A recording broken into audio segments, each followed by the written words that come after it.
Hey everybody, what is going on? I hope you guys are all doing well, and welcome to another tutorial video. In this video, I'm going to be explaining to you guys how you can edit the Robots.Txt file on Shopify, so let's get right into it. Now this is a very easy thing to do. All you need to do is just add a custom code template, and I'll show you guys how you can do it. From the dashboard, from the home page, or wherever you are at, go into the online store page. Once you're there, click on themes if you aren't already taken there, and then next to the theme that is currently selected, in my case it is the default Dawn theme, just click on the three dots and click on edit code. This will take you to this page over here, and as you can see you have a couple of files. Let me just collapse them all for a better view, and I'll quit everything.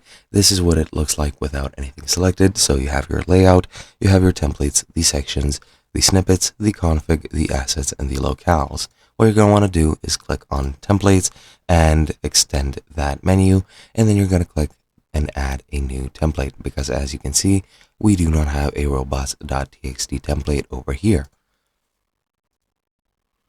Once you do that, under template type, of course, you need to select robots.txt, click done, and that'll create a new file, which is automatically generated with the base code. And now you can add any code to this and edit it however you want. Then click save.